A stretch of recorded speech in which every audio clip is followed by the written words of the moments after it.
Good afternoon, everybody. My name is Shelby Baboski. I'm the Executive Director of the Texas Humane Legislation Network. Thank you so much for joining us today regarding the future of access to veterinary care in Texas. I am so fortunate today to be joined by of our three wonderful panelists, and we're going to go ahead and get started. Today's agenda is we are looking at the veterinary shortage crisis. We will start the webinar with Katie Jarl and learn how veterinarian telemedicine can address this shortage. Then we are going to discuss the law with Jaime Olin. She's going to take us through the Hines v. Pardue case and talk about our Texas Occupations Code and the First Amendment of the United States Constitution and look at that incredibly important ruling. And then last but not least, we will be joined, knock on wood, by Dr. Roberta Westbrook. We're having some technical difficulties, but I know by then she'll be able to join, where we will be looking at shelter medicine challenges and the benefits of risks versus risks, of telemedicine in animal shelters, and also common shelter diseases ideal for a VCPR. So without further ado, I'd like to do a quick introduction to Katie Jarl. Katie Jarl is the Vice President of Government Relations of the Animal Policy Group. She has dedicated nearly 2 decades to the advancement of key animal welfare and healthcare policies and initiatives through advocacy campaigns at the local, state, and national levels for animals. Utilizing her unique background in government affairs, media relations, and community engagement, Katie brings such a fresh and strategic approach to policy initiatives. So thank you so much for joining us, Katie. The floor is yours. Thanks, Shelby. And I'd like to start off by saying good evening to everyone. Thanks for spending your Monday after work with us. I will start off by saying I do have a foster dog that right about this time likes to howl to her ancestors. I've done everything I can and provided her with a tire filled with peanut butter, lots of chew toys and everything. But I figure if there's any time for a foster dog to go wild, it's on a THLN webinar. But paws crossed, we we can get through the hour and she behaves. And then I also just want to completely thank THLN for hosting this webinar. This is a topic that I care a lot about, and I'm really excited to be able to share some of this background with you all today.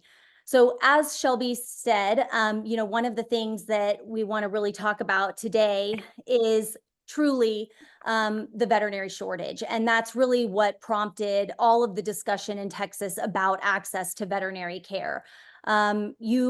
No matter where you live across the state of Texas, you probably are feeling the crisis of the veterinary shortage. According to the Veterinary Care Accessibility Project, Texas scores a 36 out of 100 when it comes to our ability to access veterinary care across the state.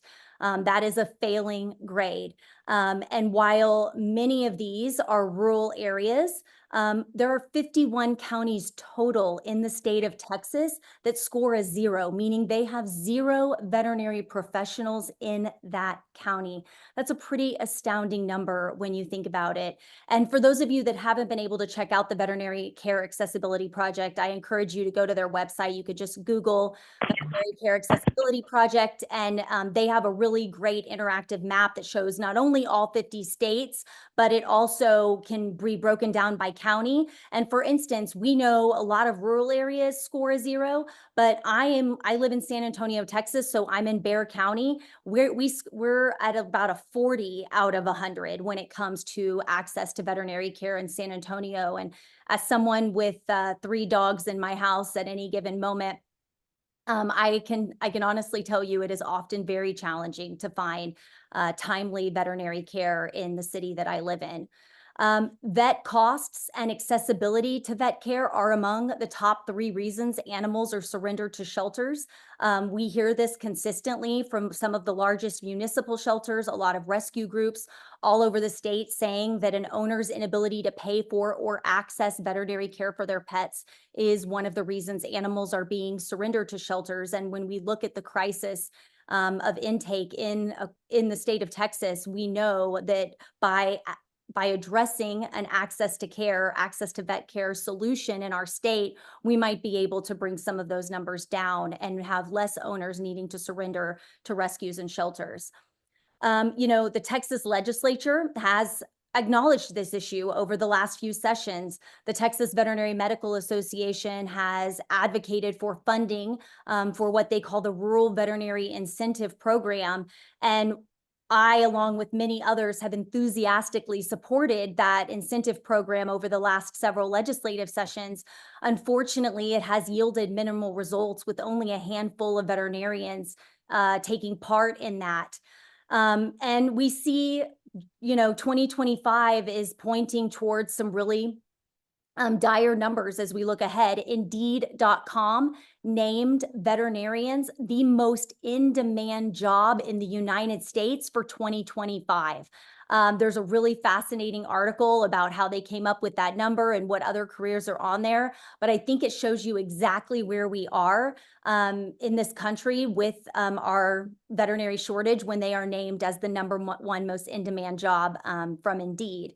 And of course, one other study that I have to point to is Dr. Jim Lloyd is the former University of Florida Veterinary School Dean. He also holds a PhD in economics, so he is uniquely qualified to study this particular issue of a veterinary shortage. And he recently released a study saying that up to 55,000 additional veterinarians will be needed to meet the needs of pet healthcare by 2030. So 5 years from now, we are looking towards a really serious situation in terms of our continued shortage of veterinarians. Next slide, Shelby. So how does veterinary telemedicine address this crisis? So I want to start off by saying that this list below was provided to me. Each of these ideas were given to me by Texas licensed veterinarians. So I want to thank all of the Texas licensed veterinarians that have taken the time to talk with me over the last year about this work, because truly their insight into what they are facing in the veterinary field has really helped us identify some of the ways that we know telemedicine can be able to help. Number 1, it's going to help with veterinary burnout. And I want to read you something that I found just about an hour ago from the NIH. A study that NIH released said that individuals enter veterinary school and practice fully anticipating a challenging and demanding profession. Stress is expected owing to the intense nature of the work, but is often unnecessarily amplified by poorly designed, entrenched professional structures and systems. In 2021, only 41% of all veterinarians and 24% of veterinarians under the age of 34 would recommend this profession to a friend or a family member. 65% of veterinarians felt that the workload is consistently too excessive, and far too many have experienced depressive episodes or suicidal ideation since their graduation. This chronic stress and burnout contribute to escalating rates of distress and attrition from the profession.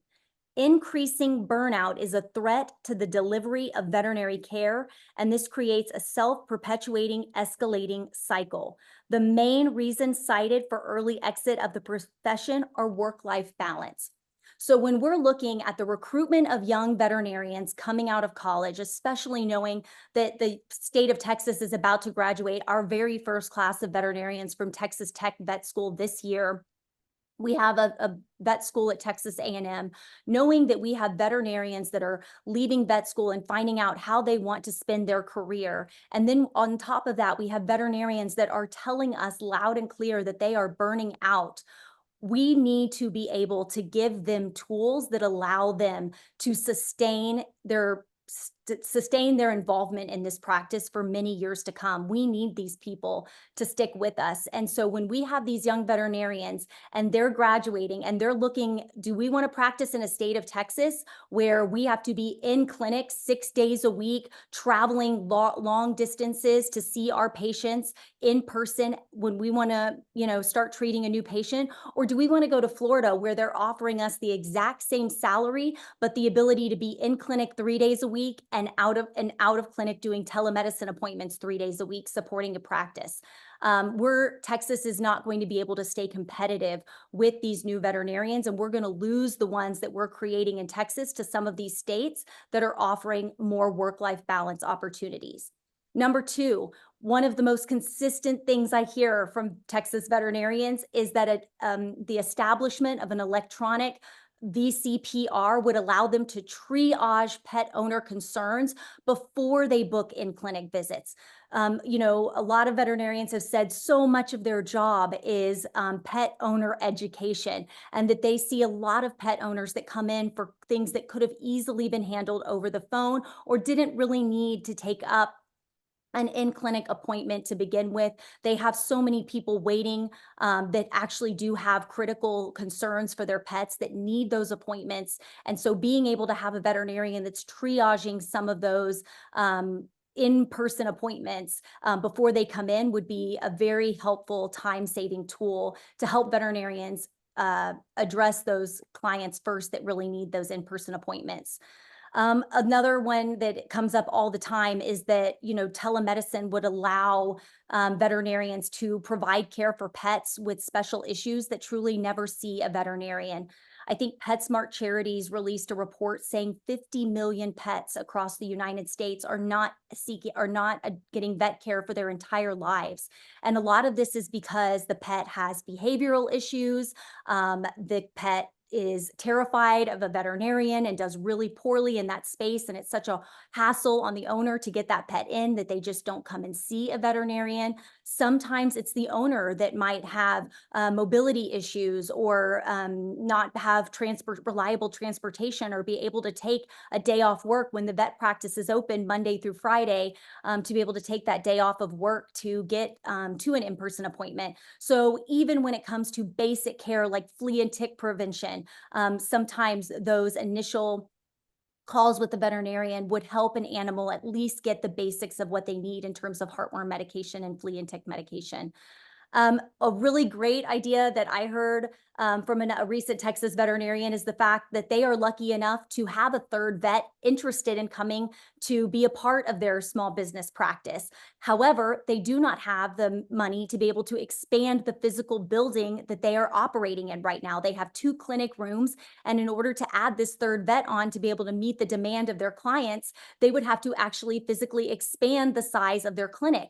If EVCPRs were able to be established, they could go ahead, bring on this third veterinarian, but instead of taking up a clinic room that's being used by another veterinarian, they would be able to have that person in an office handling triage, handling appointments that could be done through an EVCPR. And then it would obviously allow for existing veterinarians to reach more people and offer those veterinarians a better work-life balance. So if you are a rural veterinarian, and for those of us that have lived in Texas a long time, getting from one side of a county to another in the state of Texas could take an hour or more.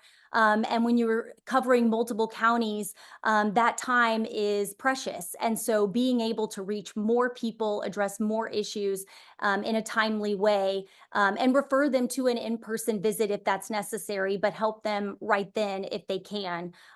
It would just obviously allow for those veterinarians to reach more people, and for animal shelters that are lucky enough to have large veterinary teams and want to go into other parts of the state that are underserved, they would have an ability to have a vet from their staff in San Antonio be able to reach down in the valley without physically driving down there to help the staff in those vet clinics. And then lastly, it would give pet owners access to a professional first of every single time I talk to a licensed Texas veterinarian. Guess what? Like most of us as humans, they are Googling the symptoms. They are Googling the what they think is wrong with their pet, and they're often getting inaccurate, misleading information that could be more troublesome for pets. That's what we do for humans and ourselves, and it's what pet parents are doing for their pets. So if we had the ability to establish an EVCPR and a person wanted to get real advice about what they should do next steps, it would allow them to speak to a veterinary professional first to get the best advice right off the bat, rather than Googling and internet searches that might lead them to a misdiagnosis on their own. And finally, veterinary telemedicine is already working. 9 states across the country already allow for EVCPRs, meaning the veterinary client-patient relationship can be established electronically. And the most recent state to do this was Florida. In 2024, their legislature unanimously passed this bill into law last year. Before that, we saw California, Florida, Idaho, and others pass similar legislation. And when you see states politically that don't see eye to eye on a lot of things, but are all unanimously passing consumer-friendly, logical, common sense legislation, you know that they are likely onto something. I want to give a huge shout out to the ASPCA. They just conducted a statewide poll through a third-party polling company in Texas just last month that showed that 82% of Texans support the establishment of an EVCPR. Only 7% of Texans were opposed to this. 11% were undecided and want more information. And again, I'll just point to the fact that having 82% of Texans agree on the need for something is a pretty overwhelming statement that this is something that we would be utilizing for our pets in the state if passed. The Veterinary Virtual Care Association, that partners with a lot of veterinary telemedicine providers, conducted satisfaction surveys in states where EVCPRs are allowed. 98.4% of consumers rated their experience on a veterinary telemedicine platform a 4 or higher, with 93% rating their experience at a perfect 5. And, there's a lot of lessons to learn. You'll hear sometimes from people that veterinary medicine is different than human medicine because you have to put your hands on the animal. The truth is, human healthcare is not that different than veterinary healthcare, and governments across all 50 states recognize the importance of offering virtual care. It is now a mainstay that humans do not know that they would do what they would do without it. And, veterinarians are already allowed to use telemedicine in the state of Texas if they have seen that animal before. So it's not necessarily true that you have to be able to put your hands on an animal to make a diagnosis, when the state statute already allows a veterinarian who has an established relationship with that pet to then provide telemedicine appointments with that pet months after that they have laid hands on that animal, not necessarily knowing what could have changed between, the last time they saw that animal and now. And then I'm stating the obvious, but just as in human healthcare, virtual veterinary care does not replace in-person visits. No one is suggesting that in-person visits with pets will not be needed. In-person visits with human doctors are still very much needed. This is just a way for us to address that gap in access to care and help spread the ability of veterinarians to do more with the knowledge and education they have to serve more Texas pets. So with that, I will turn it over to Jaime to talk a little bit about a really exciting court decision that came late last year that sort of led to us pursuing this legislation in 2025 here in Texas. Katie, before I let you go, really quick, I'm getting questions in the chat and beyond. The first one, and we'll save some time at the end, but where can our attendees today, where can they find the veterinary care accessibility project? Yes, let me look up the address really quickly. And if you want, we can wait until the end, But could you just explain that briefly it sounds like it is a survey of the different states and even the counties. It gets down that specific, It does, yeah. determining which vets are in that area. Is that correct? It does. I'm just looking up this website, so I am sure to give you the right one. Okay, it is www.accesstovetcare.org. And I will say that the researchers that put this website together used data from AVMA, the American Veterinary Medical Association, the CDC, and the Census Bureau to be able to populate all of this information. So a lot of really great resources. And yes, when you go to their website, there are two separate maps there. The first one on top is a United States view where you can click on your state to find out their score. And then the map below it goes by county. You can actually dig into the county results. Thank you so much, Katie. Looking forward to hearing from you again. I want to go ahead and do a quick introduction to Jaime Olin. Jaime is the Texas Humane Legislation Network Vice President and Legislative Co-Chair. She is currently a partner with the Dallas law firm Skiermont Derby, practicing patent and commercial litigation. But before that, she worked as a she worked as a legal advocacy counsel within the ASPCA. She focused on animal welfare, litigation, animal cruelty prosecution support, and equine welfare issues. She's taught courses and given countless presentations on animal cruelty laws, the link, and various other animal law topics. I want to go ahead and welcome Jaime. The floor is yours. Thank you so much, Shelby. So as Katie mentioned, this very important case was handed down just a few months ago, and it really sets the stage for a veterinary telemedicine bill in Texas this session.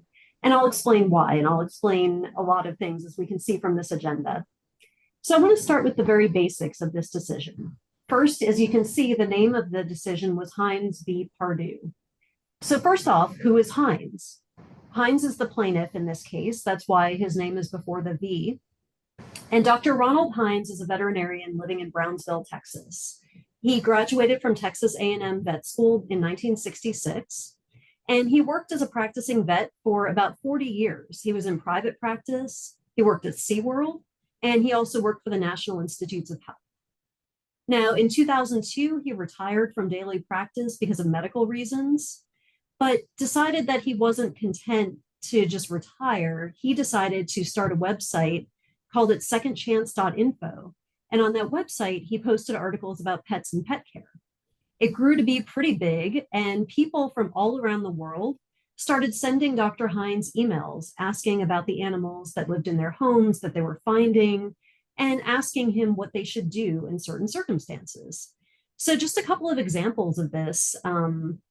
And I'll say that the court decision lays out about a dozen different examples of the advice and care he gave to people from around the world.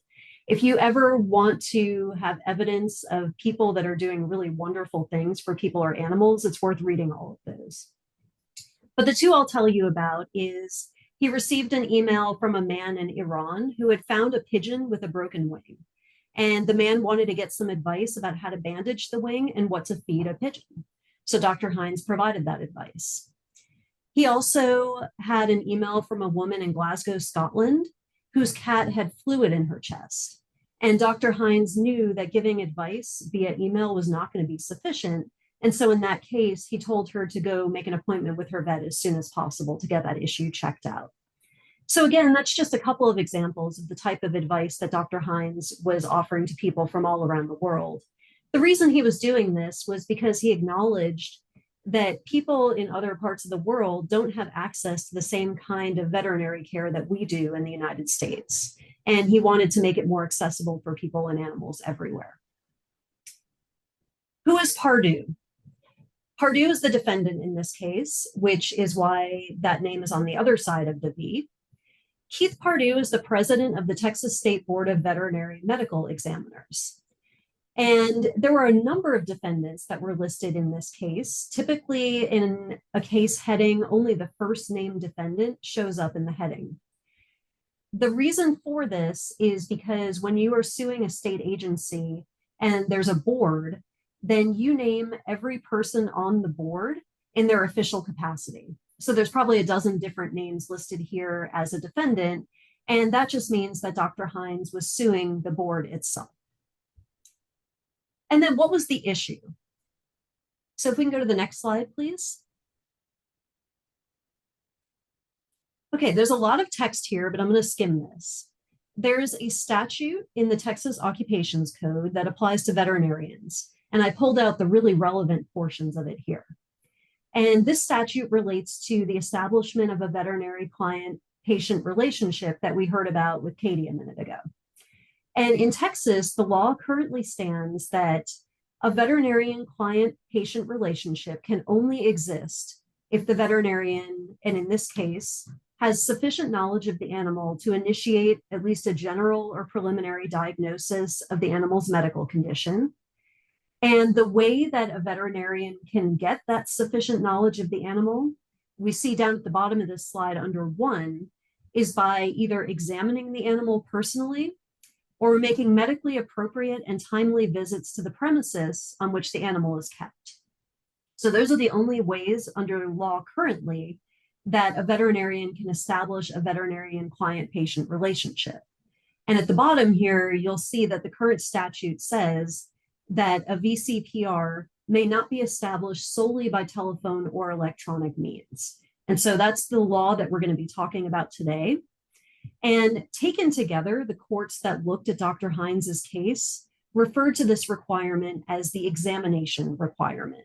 So an examination is necessary to establish a VCPR.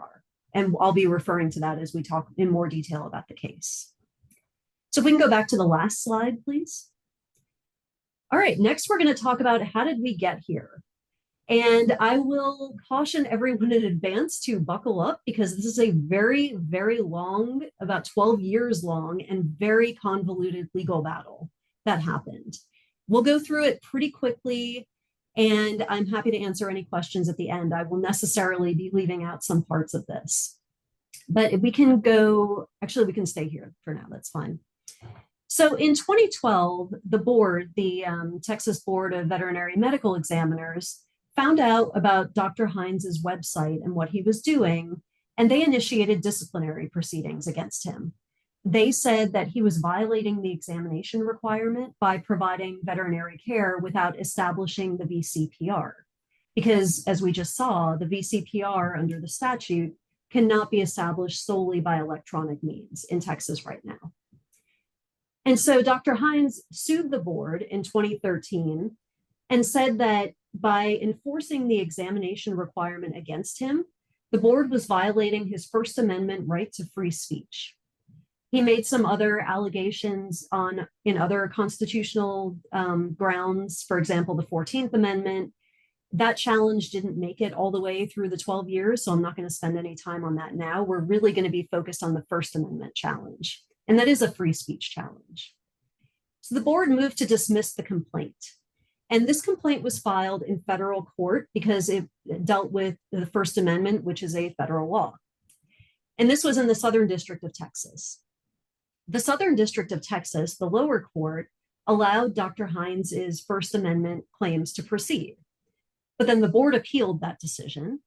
And in 2015, the appellate court, the Fifth Circuit Court of Appeals, said that the court should have dismissed the First Amendment claims because at that point in the law, there was something called the professional speech doctrine, which said that states can regulate speech by professionals, and that doesn't violate the Constitution.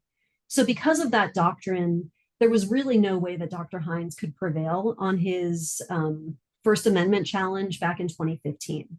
It was game over. But then two things happened in quick succession. First, in 2017, Texas amended the Occupations Code to allow human doctors to practice telemedicine, and specifically stated that the practitioner-patient relationship could be established by telemedicine.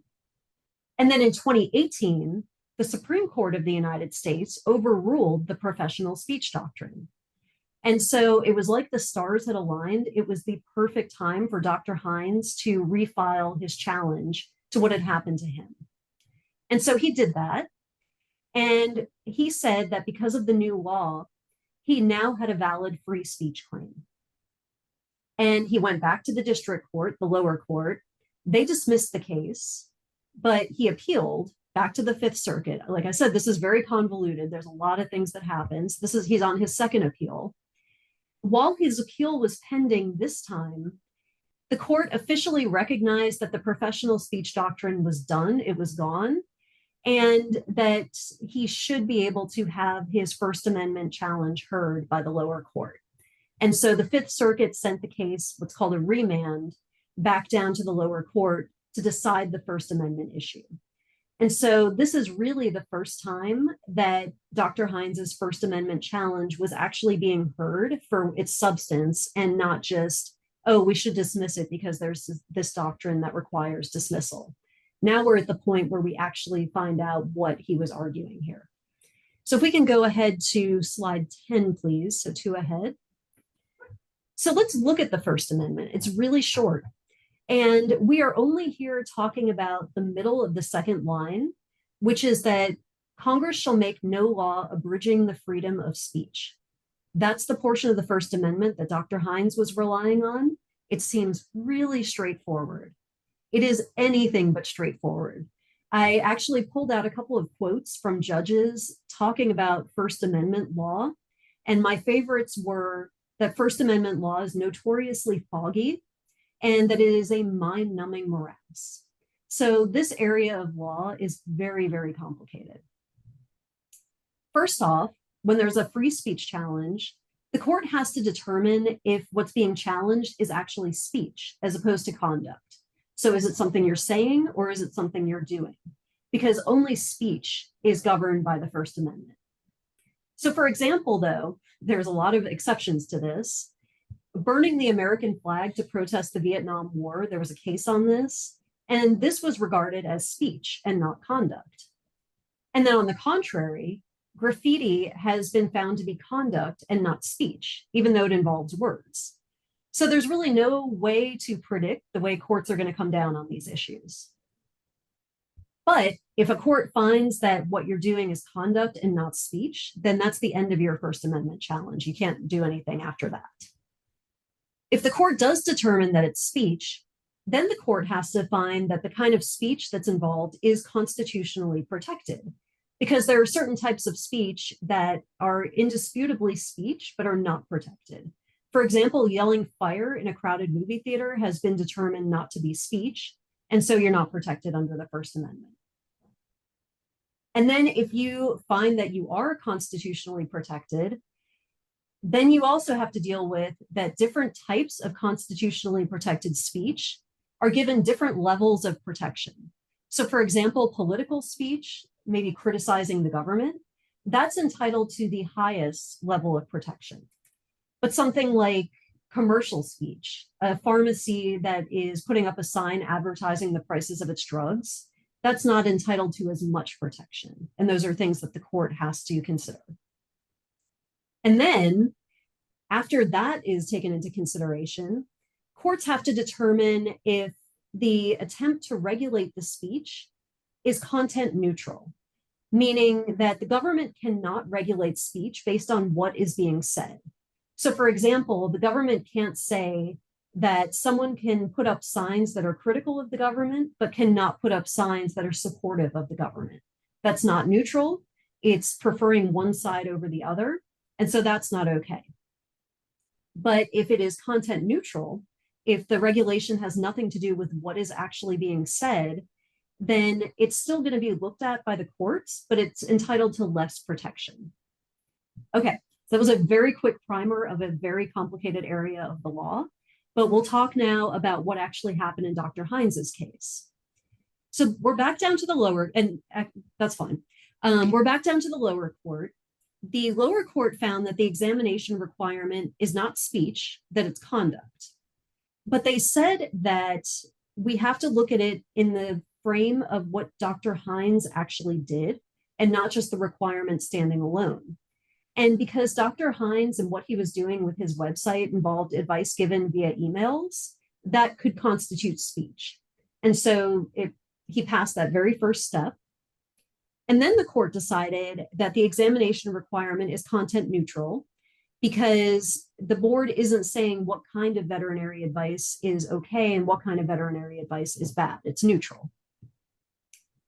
And then the board said that once they looked at it and decided what type of protection this speech, the emails, were entitled to, what they have to do is figure out if the examination requirement was substantially related to an important governmental interest. That's the last step, and that's something that's very important because even if you have constitutionally protected speech, if the government can show that regulating that speech is related to something that the government is entitled to protect, that it's really important to the government to protect, you can still lose your First Amendment challenge in that case. And so that's what happened here. There was a lot of evidence. There was a lot of different witnesses that came in, some in favor of Dr. Hines, some in favor of the board.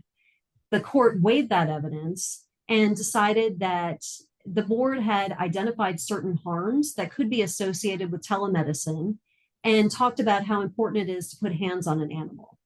So the lower court then decided that the examination requirement, by forbidding the initiation of a VCPR by electronic means, that directly addresses the government's interest. And Dr. Hines lost at the lower court, but he appealed. And this is I promise, the last court that we're going to on this issue. This is his third appeal. And I actually want to read to you a little bit from this opinion, just a paragraph. And I want you to think about if you were seeing this paragraph in a court's decision, based on the wording of this first paragraph, how you think the decision was going to go, if it was going to favor Dr. Hines or the board. Dr. Ronald S. Hines is a retired, physically disabled, Texas licensed veterinarian who enjoys spending his golden years giving online pet care advice to animal lovers around the world, often for free. Dr. Hines does not physically examine animals, perform surgeries, apply casts, splints, or bandages, administer vaccinations, or prescribe prescription medication. He merely sends emails. This would be no problem if the patients were people instead of pets. For humans, Texas law allows telemedicine without first requiring a face-to-face examination to establish a physician-patient relationship. Not so with animals, which require an in-person visit. Exam-free telehealth, turns out, is fine for your Uncle Bernard, but not for your Saint Bernard. So all you really have to do there is read that first paragraph and know that this court decision is going to come down really, really well for Dr. Hines. And it did. So the Fifth Circuit Court of Appeals disagreed with the lower court, and they said the examination requirement does regulate Dr. Hines's speech because of the sending emails, again, which constitutes speech. They also agreed that the examination requirement is content neutral, but then they got to the part where they had to look at whether the government, the board, had shown that there's sufficient harm that the examination requirement is there to fix, and if that outweighs Dr. Hines' free speech. And they said it didn't.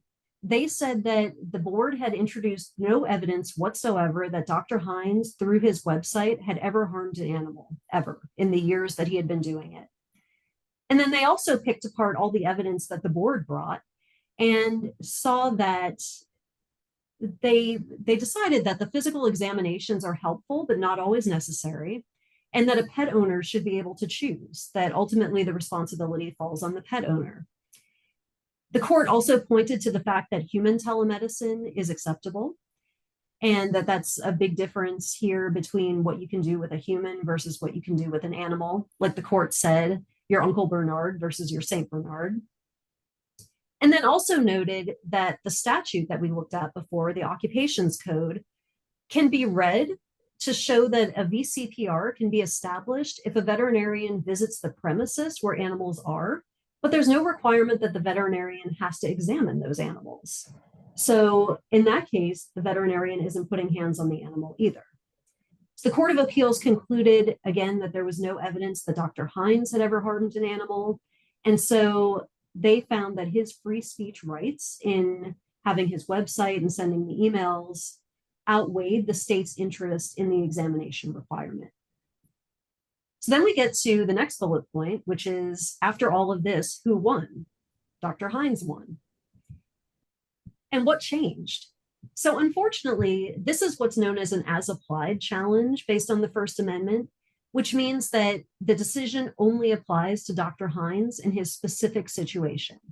And so this was not a decision that overruled that part of the occupations code. It didn't remove the inability to establish a VCPR through electronic means. All it did was say that Dr. Hines can go back to running his website and sending emails. So what happens next? Well, the board did not appeal this decision to the United States Supreme Court. And so the Fifth Circuit Court of Appeals decision stands. He can go back to running his website. But in order to fix the VCPR requirement under the statute, every single vet in the state of Texas who wanted to do telemedicine in the way that we've been talking about today would have to challenge the board in court and go through everything that Dr. Hines went through in that very convoluted process. Or the proposed bill that we're talking about today would enable veterinarians to do this kind of important work without having to go through a 12-year protracted legal battle in order to do this. And so that's why this is a very important case. It's very timely. And we're going to hear now from Dr. Westbrook, who's going to tell us about a veterinarian's perspective on telemedicine.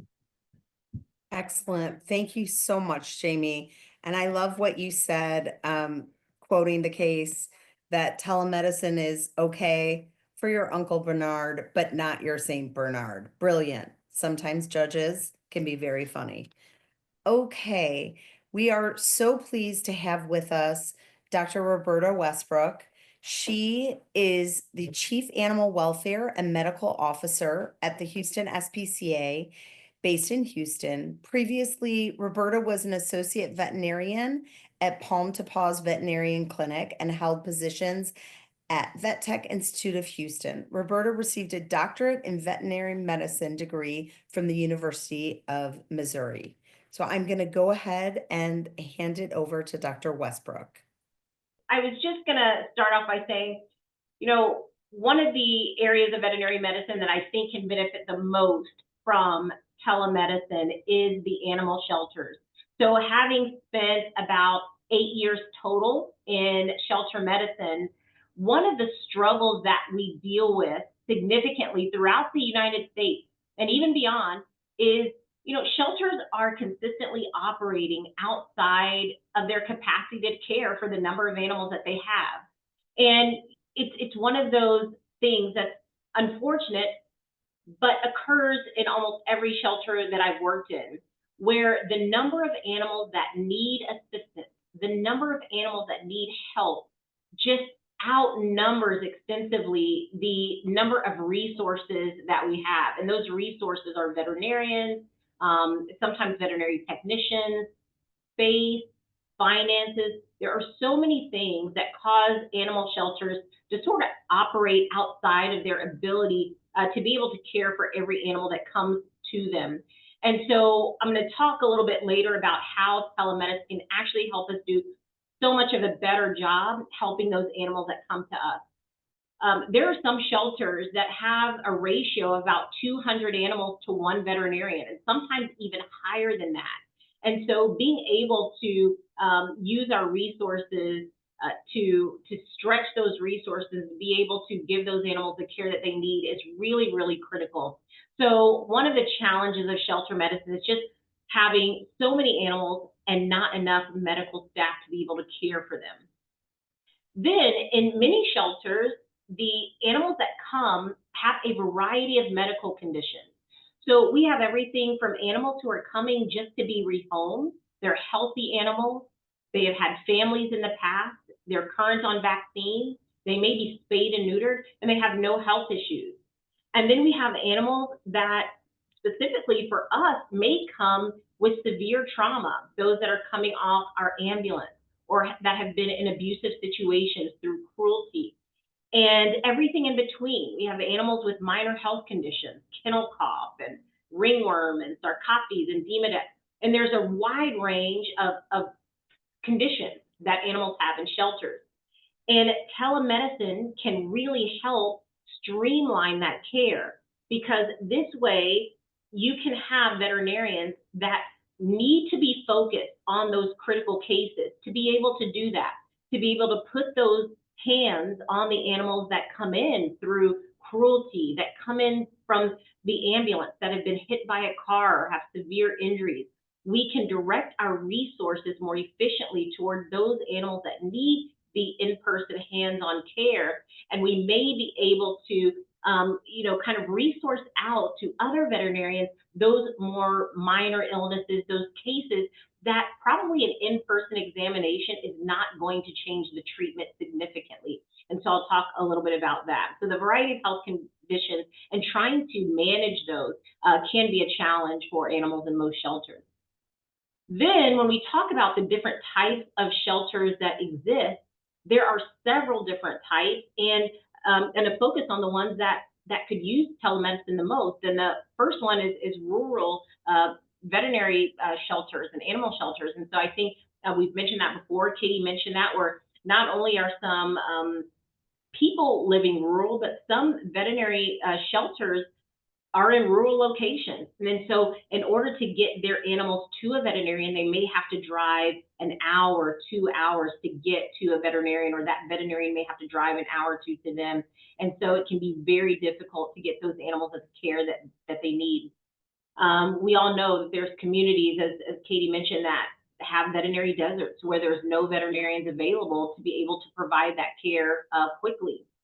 And then rescue groups who save tens of thousands of lives every year by taking animals from shelters, putting them into foster homes where they can be rehabilitated, where they can heal, where they can get medical care in a foster home, which is more ideal than being in an animal shelter. I mean, these rescue groups really help us.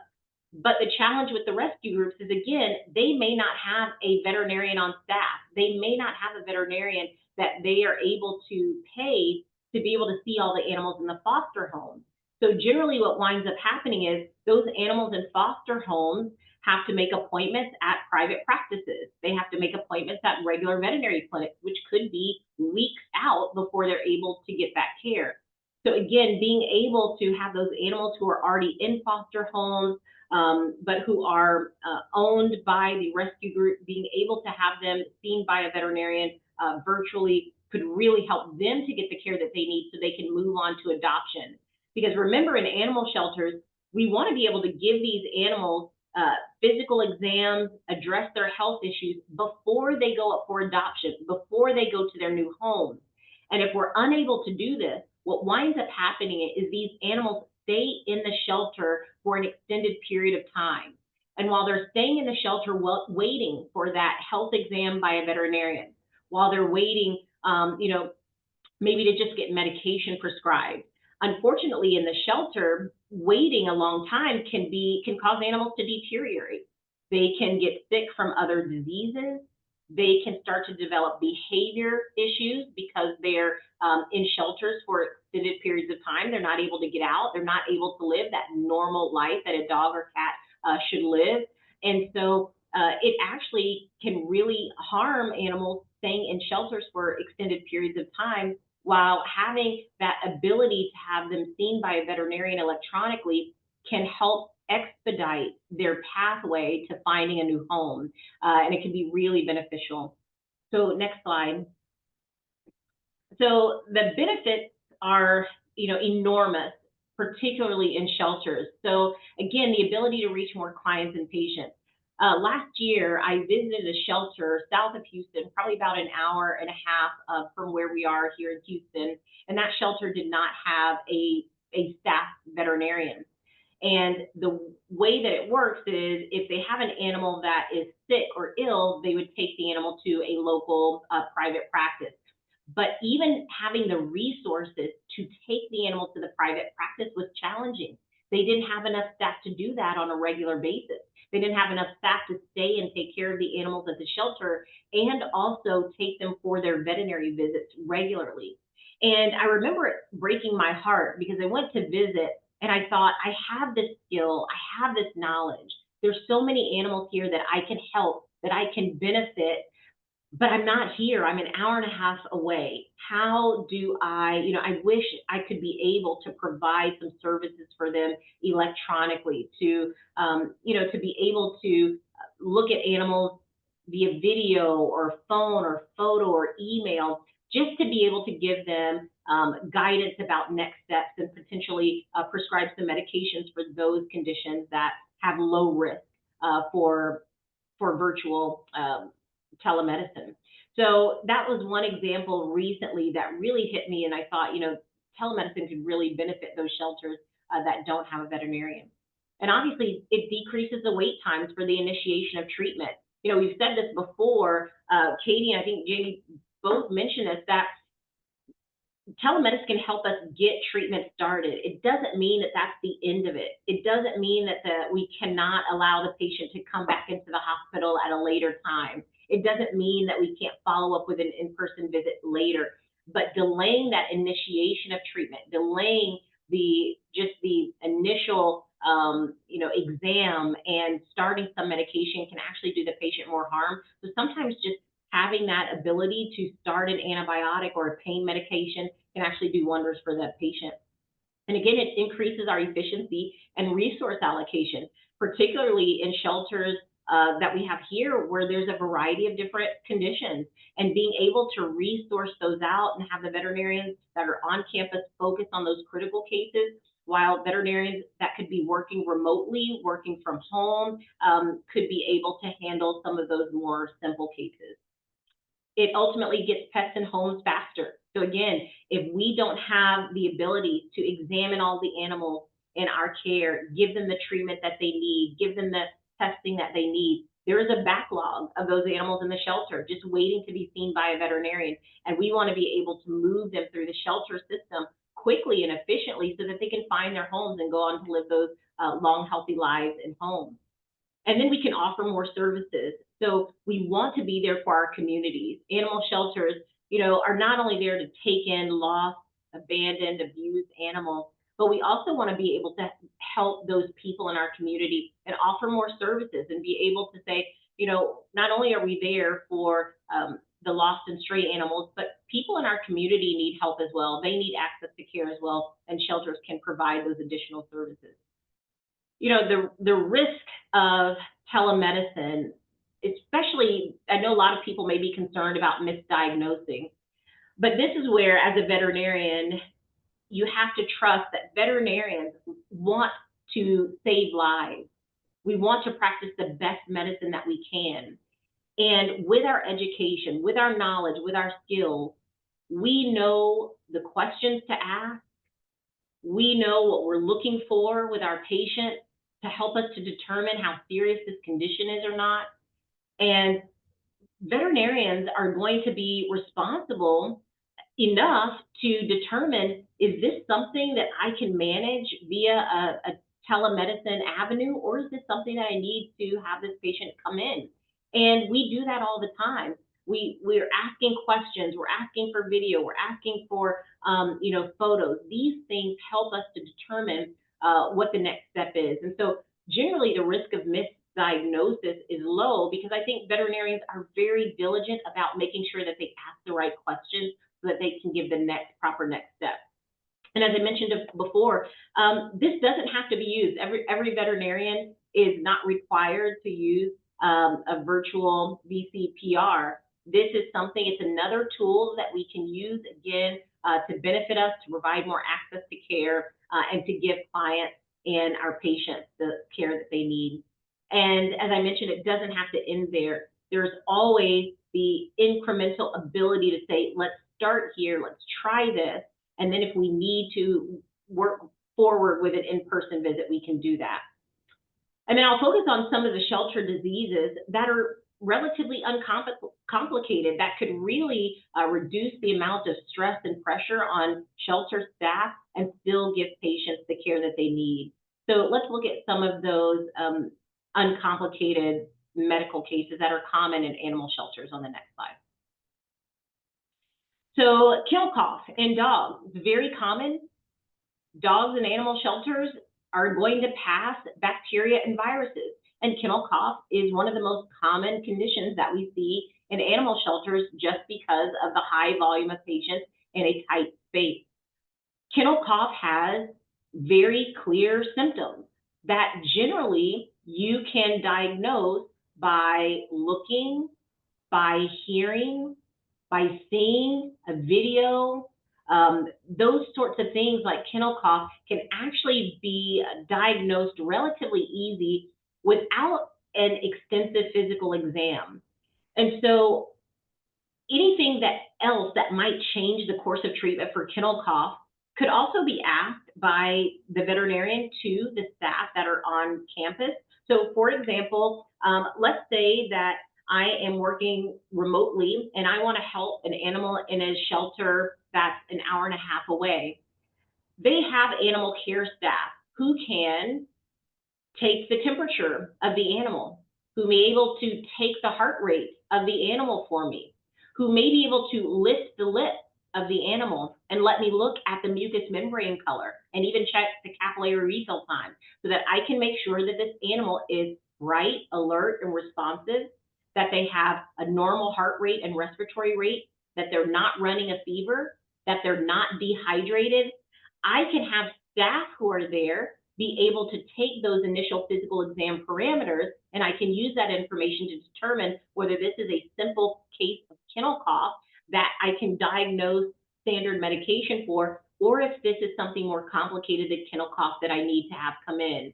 If I'm doing an electronic examination and I know that now this animal has a fever or this animal is dehydrated, I can take the next step. That may not be, just prescribing medication. This may be something that I can determine that the animal has to come in for. But being able to start treatment on those uncomplicated cases can actually help, because you can imagine that if I'm not able to do that, if I'm not able to look at those cases that are uncomplicated kennel cough and they go, days or weeks without treatment, potentially they could get worse. Now, in some kennel cough, it'll clear on its own, but in a lot of cases, they can continue to get worse. And depending on the organism that's present, could turn into something worse, something like a pneumonia, a lower respiratory disease, because the treatment was delayed. So kennel cough, basic kennel cough, is one of those conditions that would benefit from telemedicine. The same thing with upper respiratory infections in cats. It's one of the most common infectious diseases that we deal with in the shelter, URI, or infectious respiratory infections in cats. Again, it's one of those diseases that we see so often that there's not a lot on our physical exam that changes our initial treatment. So being able to start that treatment electronically by having a video or photo of what the cat is doing, whether the cat is eating or drinking, what's the hydration status, these things can help us get that initial treatment started without delaying, because cats in particular are so sensitive that you don't want to delay their treatment. You want to get them started on treatment right away so that they don't decline because of the stress associated with the disease. Gastrointestinal parasites, another very common condition where you may have a litter of puppies that are defecating, and maybe there's worms in the stool, and staff that are on site can run that fecal exam, can look at the results of that fecal exam, and they can tell us what intestinal parasites they found, and they can communicate with a veterinarian remotely to prescribe the appropriate medication. So another very low risk condition that can be treated very well through an electronic veterinary client-patient relationship. Ectoparasites, things like fleas, ticks, mange, sarcoptic mange, and demodectic mange. These are all conditions as well that even with a photo, a video, and a staff member on site performing a very simple test and looking under the microscope, these can be things that can be handled electronically, and now that treatment is not delayed, causing more discomfort to the patient. And there's always the basic prescriptions of heartworm, flea, tick prevention that can give lots of relief to the animals that need it without having to come into the clinic, maybe if it's in a foster home, without having to come into the shelter to receive an exam for those medications. And finally, ringworm, another very common shelter disease that, again, can have medication be started before actually having the patient come into the shelter. If this is a kitten, it's not uncommon. Kitten season is coming up. We're going to have hundreds of kittens coming to us every week, and we try to get those kittens into foster homes really quickly. Well, sometimes what happens is when the kittens are in foster homes, after about 10 to 14 days, sometimes 21 days, they may start to develop signs of ringworm. They've come from outdoors. Now the ringworm is growing. They start to lose hair. And we may have 400 or 500 kittens between our shelter and foster homes. And so getting every animal in for an exam can be challenging. But if we're able to at least start some medication, send some medication home with the foster to get them started, that is another condition that we can get them started on some medication and hopefully help to cure them of their ringworm without maybe having to come to the shelter for a visit there. So these are just some common shelter diseases that medication can be started, that we see these so common that the chances of misdiagnosis are low just because these diseases have such high prevalence that usually veterinarians and shelters see these things so commonly that we know what to look for to help us to determine whether this is something outside the norm or something that really fits the norm for these diseases and makes the right next best step. So I encourage you to ask the questions, to do your own research, to talk to veterinarians and see that we are able to be responsible with these electronic veterinary client-patient relationships. And we want the best for the animals, and especially the animals in the shelter that don't have an owner associated with them. We want to be able to find them their homes as soon as possible. And so having this tool at our discretion could mean the world for them, literally. Wonderful. Thank you so much, Dr. Westbrook. I think all of us learned so many ways that telemedicine can help. So I'm going to go ahead and let's see. Dr. Westbrook, if you don't mind muting, perfect.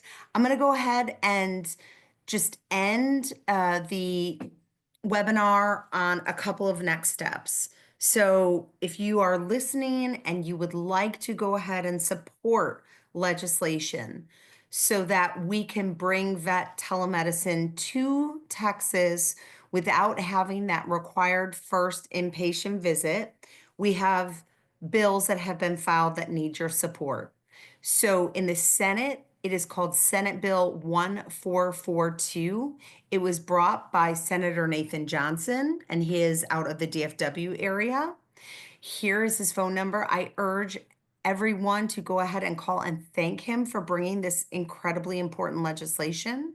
In the House, it is Representative Jaime Lopez, and it is House Bill 3364. And so right now, and I know Katie will correct me if I'm wrong, neither of these bills have been actually referred to a committee, which is the next step, but that should be happening in the very near future. And so you all understand there are thousands and thousands of bills filed every legislative session, and 3 out of 4 bills fail. And so it's incredibly important that you all help us support these bills get through the legislature. So again, the first step is simply calling and thanking the author, explaining that you learned a lot during this webinar and that you appreciate them bringing the bill.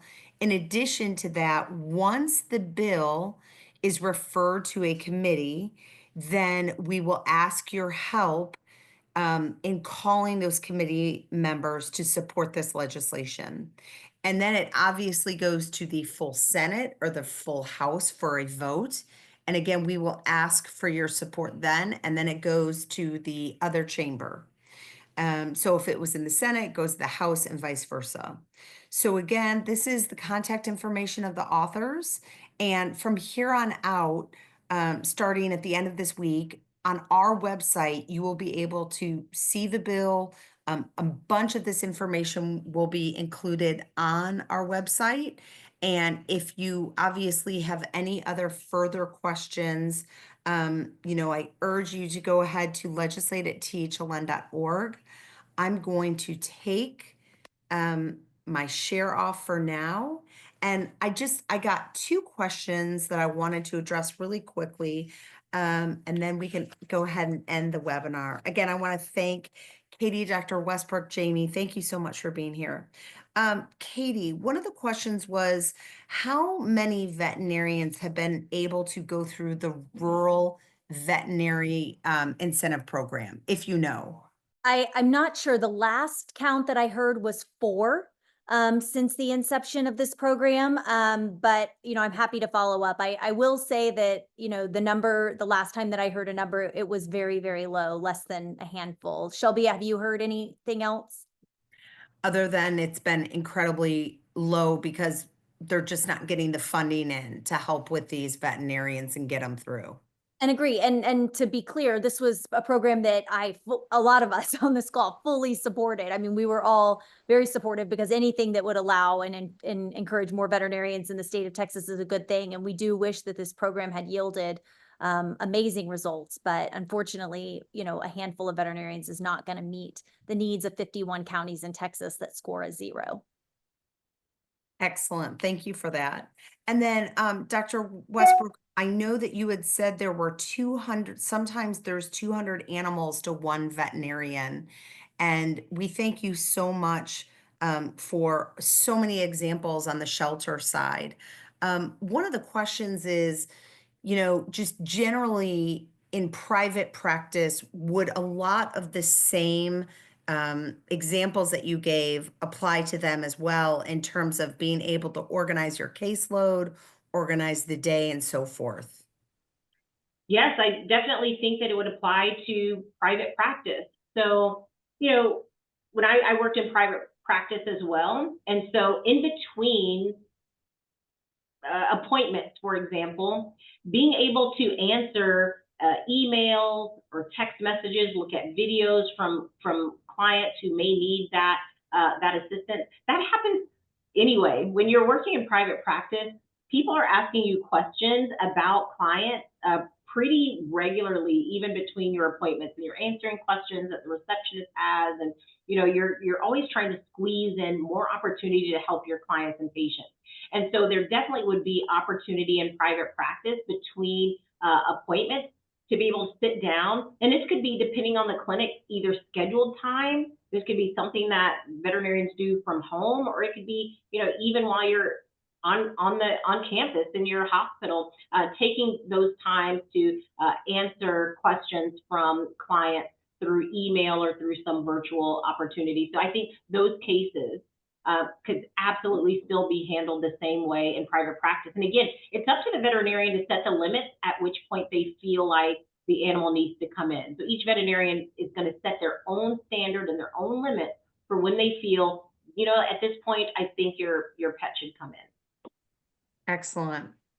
One other question was, and there's some great comments in here regarding exotic animals, because there's some comments that exotic animals sometimes are very difficult. And so they'd love to deal with experts in exotics, whether it's obviously electronically. So they love this bill for that. Somebody else asked, when can we start lobbying for this? You can lobby right away. Here's another question. Is there data that will allow us to calm some people's fears about moving forward to make them less resistant? Is there data in other states? And Katie, I think you addressed that, but if you want to go ahead and explain that again. Yeah, no, sure. So yes, the answer is absolutely. 9 other states have already allowed VCPRs to be established electronically. In Ontario, Canada, it's been legal for nearly a decade. 0 malpractice cases have been filed related to a misdiagnosis of a pet through an EVCPR. Veterinarians are seeing that they are able to help more people, more pets, and that they are able to attract more young veterinarians looking for a work-life balance. And so the Veterinary Virtual Care Association recently released a survey of all the clients that have used EVCPR in the states where it is legal. And I don't have the slide in front of me, but I believe it was something like 97% of the people who participated with a veterinary professional through an EVCPR rated it a 5. So 1 out of 5 thought it was a very, very useful tool for them, and they were able to address their pet's problem. So yes, that data does exist, and we have been sharing it. And you are absolutely welcome to start lobbying on this issue now. And for anybody on this call, I know THLN is also having a lobby day up at the Capitol, where we'll be able to meet with legislators in person. And we would love it if all of you would come to that day as well and help us meet with your legislators and speak to them as constituents about how useful this would be. Thank you for bringing up Lobby Day, March 25th. And you can go to THLN.org and sign up for it. What committees will these bills be referred to? We don't know yet. We're still waiting to find out. It's anybody's guess. And in a lot of previous sessions, veterinary bills go to the Agriculture Committee, but because this does have a consumer focus on it, because we are talking about expanding business opportunities in the state of Texas, it could in theory go to a business and commerce related committee. So we are waiting to see where the lieutenant governor and the speaker send the bills. Thank you. Comment, Jaime, thank you for explaining a complicated case. That was great. One question, what about the TVMA allowing telemedicine for shelters already? This could be related. It depends on whether the shelter and at what point the shelter owns their animals. So, you know, there is some gray area there where if the shelter owns its animals, then, you know, I think you guys can correct me if I'm wrong, but there's certainly, you know, some room there where if a shelter owns their own animals, then, you know, communicating with a veterinarian virtually may be perfectly acceptable. But there are certainly times where the veterinarian or the shelter does not own its own animals. For example, in cruelty cases, when there are cruelty cases that come in, the shelter has custody of those animals at that time, but the shelter is actually not the owner of the animals when they first come in. In the same way, when animals are coming in as strays, they are not quite yet owned by the shelter. So there's still some point in shelter medicine where the animals are not exactly owned by the shelter, so this could still apply. Excellent. Yep. And then one last question, will vaccinations still need to be done in person? Yes, Dr. Westbrook could answer that more accurately than I can, but yes. And in some cases, as you know, if you're the pet's owner, you can actually purchase vaccinations at some stores, like I believe Tractor Supply used to sell them and others. So there are plenty of cases where people go get the vaccinations on their own and do them. But yes, I would say that for a vaccination appointment, that would be something that would be done, but can often be done, to our point, by a tech. So oftentimes if you do call a vet, which I do for my annual examinations, because my veterinarian books 1 month out, if it's an urgent issue where my pet needs to come in for a needed vaccine, I can often make an appointment with a tech and get in a little bit sooner if I'm willing to not see a doctor. Perfect. One other question. What is TVMA's stance on telemedicine? That's a fun way to end. One more question after that. Sorry. It's fine. The Texas Veterinary Medical Association is opposed to this bill. I will just say that is not unique in any of the states where EVCPRs have been allowed and unanimously passed by the legislature. The state veterinary medical associations have been opposed to it. So in Florida, the state VMA was opposed to it. The legislature passed it unanimously. The same was true in Arizona and some of the other states where we've worked. I will say we are seeing some positive movement from other state VMAs that recognize how many of their members want this tool. We're working on a bill that's moving through the Ohio legislature right now, and the Ohio VMA has come out as neutral, acknowledging that they have many veterinarians that want this. So our hope is that when TVMA hears from the number of veterinarians and the number of clients of veterinarians that want this bill, that they would consider being neutral, as the VMA has been in Ohio. But as of right now, they are opposed to this. Last but not least, what, in your opinion, is the largest veterinary desert in Texas? Like, what is the one area that has really zero vets? I know you said earlier, which is such an astounding figure, 51 counties out of 254 that don't have veterinarians. But I guess this one is for Katie or Dr. Westbrook or even Jamie. What is the largest area that doesn't have veterinarians? I will just say that of the 51 counties, it doesn't necessarily rank them in terms of those having zero. But when you look at a map of a lot of these counties, they are located in South Texas and in West Texas. Of course, when you drive, for any of us that have driven through Texas, we know that oftentimes we lose cell reception and it is very, very remote in some of these areas, and certainly very underserved in more issues than just veterinary medicine. So if I had to guess, based on the map, the majority of those counties would be in the South Texas and West Texas, but there are some counties that you would be very, very surprised along the coast and up in the Panhandle that are also have a zero vet score, and quite a large population. There was some testimony provided by a Texas veterinarian last legislative session that just stuck with me.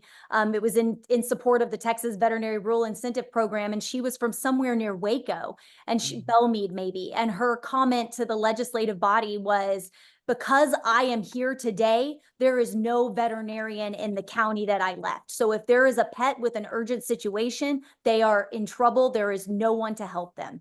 And I play that in my head over and over again and think to myself, if I were living in that county and I had a pet that had an urgent care, but my person was at the legislature trying to help recruit more veterinarians, what kind of position I would be in. So I fear that there are probably a lot of counties like that. Well, again, thank you so much to our panelists. What a great conversation. Excited about this session. Please sign up for Lobby Day. Please sign up for action alerts so you know when the telemedicine bills are going to the next steps throughout the legislative process. And you can always make a very quick 5-minute phone call to your state representative or state senator asking them to support these bills. Again, thank you, Jaime, Roberta, and Katie, and very excited to see where this bill goes this session.